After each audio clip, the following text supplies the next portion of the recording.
Ay, ito.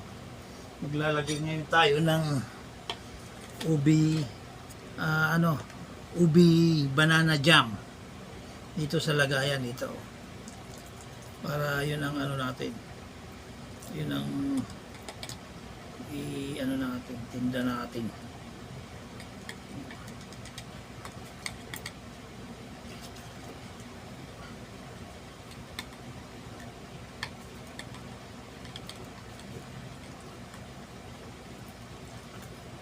Palaman sa tinapay.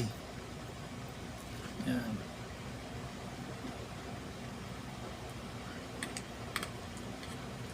Masarap to, palaman sa tinapay.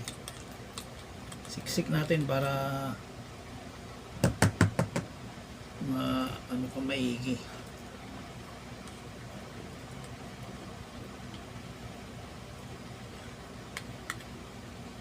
Wala kasi tayo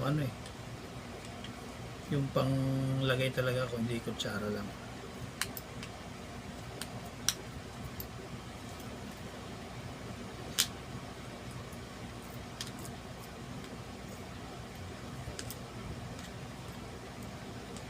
Kailangan yung maayos, yung walang kalat-kalat. Yan o.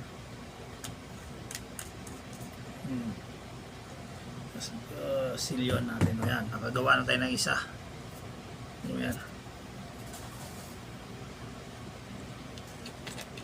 Lagay pa tayo.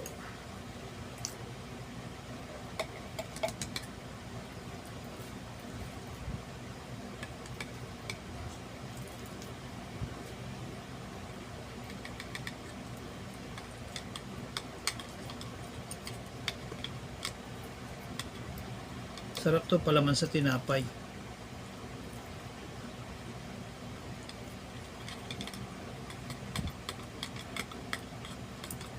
Ayan o.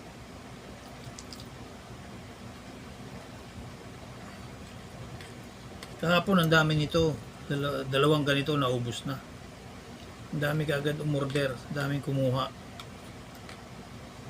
Kanina daw nag-walk-in sila. Lalo sa pandesal, masarap to. Mga nag-pandesal sa umaga. Yan, siksik na siksik yan.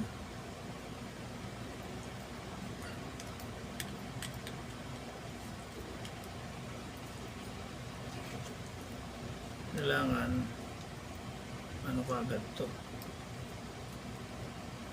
Mabili ka agad.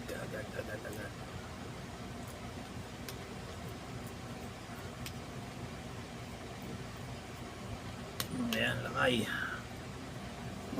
Gawa na tayo.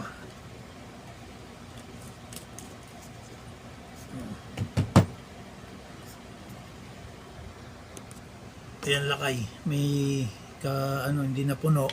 Kaya ito na lang maiwan dito sa bahay. Gagawin kong palaman. Bukas, bibili akong pandesal. Ito na ngayon ang gagawin kong palaman.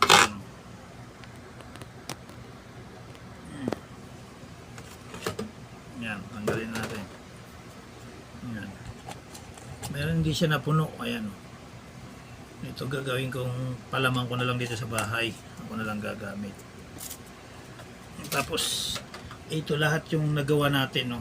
Dami. Ito lahat nagawa natin. Yan. Kaya kung sino may gusto, 50 pesos lang ang isang ganito. Bili na kayo. Banana jam. Banana jam. Nilagyan ko ng kulay ube. Banana jam. Palaman sa tinapay. Hindi to ube, banana jam to. Palaman sa tinapay. Yan. Sinong may gusto, order na. Yan dami. Ilan ba yung nagawa ko? 2, 4, 6, 8, 10. 2, 4, 5, 15 piraso na ganito. Nagawa ko. Yan. Kaya kung sinong gusto umorder na. 50 pesos lang isa. Banana jam. kinulayan ko lang ng ube para parang ube jam. Pero hindi, banana jam to. O yan lakay, God bless. Ingat-ingat kayo lagi. Kung sinong gusto order, mag-message lang sa Messenger ko. Ayan, God bless. Ingat kayo lagi.